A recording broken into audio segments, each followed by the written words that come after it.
खबर मिर्जापुर से है। 24 जनवरी पार्टी बैठक में जननायक स्वर्गीय कर्पूरी ठाकुर की जयंती जिला अध्यक्ष इंजीनियर राम लॉटन बिन की अध्यक्षता में मनाई गई। भरोना स्थित पार्टी कार्यालय पर ठाकुर जी के चित्र पर माल्यार्पण कर बैठक की शुरुआत हुई, जिसमें मुख्य अतिथि के रूप में राष्ट्रीय कार्यकारी अध्यक्ष आशीष पटेल एवं विशिष्ट अतिथि के रूप में 96 विधायक व राष्ट्रीय अध्यक्ष युवा मंच राहुल प्रकाश कोल व सहकारिता मंच प्रदेश अध्यक्ष रमेश पटेल जी उपस्थित रहे तथा संचालन युवा नेता राम बिन ने किया। बैठक के दौरान नाई समाज के वरिष्ठ व अनुभवी गोपाल दास शर्मा ने नाई समाज की सामाजिक पहचान व नाई समाज को सम्मान देने के लिए पार्टी की मुखिया मिर्जापुर सांसद का आभार व्यक्त किया और कहा कि नाई समाज हमेशा इस सम्मान का आभारी रहेगा।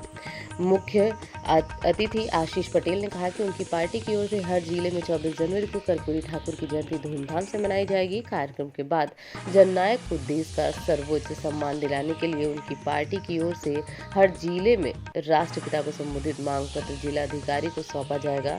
विशिष्ट अतिथि राहुल प्रकाश कोल ने कहा कि अपना दल एस की राष्ट्रीय अध्यक्ष बहन अनुप्रिया पटेल की मांग है कि कर्पूरी ठाकुर नाई समाज के उद्धार के लिए अंग्रेजी शासन के विरुद्ध जन आंदोलन को कि उनको भारत रत्न को सम्मान देने के लिए भारत सरकार से मांग करते हुए नाई समाज को एक नई ऊर्जा व ऊंचाई तक ले जाने के लिए तत्पर होकर कार्य कर रही है।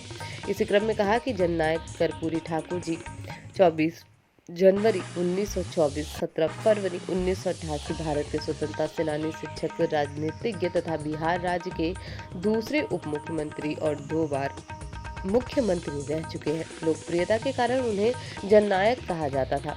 जिला अध्यक्ष इंजीनियर राम लॉटन बिन ने कहा कि कर्पूरी ठाकुर का जन्म भारत में ब्रिटिश शासन काल के दौरान समस्तीपुर के एक गांव पितौछिया जिले अब कर्पूरी ग्राम कहा जाता है में नाई जाति में हुआ था। जननायक के पिताजी का नाम गोकुल ठाकुर तथा माताजी का नाम राम दुलारी देवी था। उनके पिता गांव के सीमांत किसान थे तथा अपने पारंपरिक पेशा नाई का काम करते थे। भारत छोड़ो आंदोलन के समय उन्होंने 26 महीने जेल में बिताए थे। वहां 22 दिसंबर 1970 से 2 जून 1971 तक तथा 24 जून 1977 से 21 अप्रैल 1979 के दौरान 2 बार बिहार के मुख्यमंत्री पद पर रहे।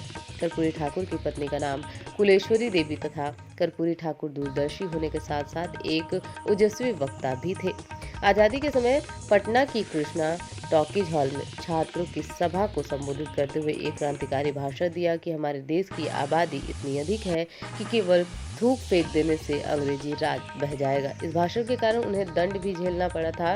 वह देशवासियों को सदैव अपने अधिकारों को जताने के लिए जगाते रहे। वह कहते थे कि संसद के विशेषाधिकार कायम रहे, अक्षण रहे, बढ़ते रहे आवश्यकता अनुसार, परंतु जनता के अधिकार भी। यदि जनता के अधिकार कुचले जाएंगे तो जनता आज न कल संसद के विशेषाधिकारों को चुनौती देगी। कर्पूरी ठाकुर का चिर परिचित नारा था कि अधिकार चाहो तो लड़ना सीखो, पग पग पर अड़ना सीखो, जीना है तो मरना सीखो। आज जाने अनजाने हम अपनी सभ्यता को आगे बढ़ाते हुए अगर नहीं जागे तो दबे कुचले समाज को आवाज देने वाला कोई नहीं रहेगा। हम आवाज बनते हैं तो कहीं न कहीं समाज हमारी सम्मान को बरकरार रखेगा। इस आवाज को बरकरार रखने के लिए हर एक कार्यकर्ता एक महत्वपूर्ण समाज के लिए काम कर रहा है। मिर्जापुर से सत्येंद्र विश्वकर्मा की रिपोर्ट।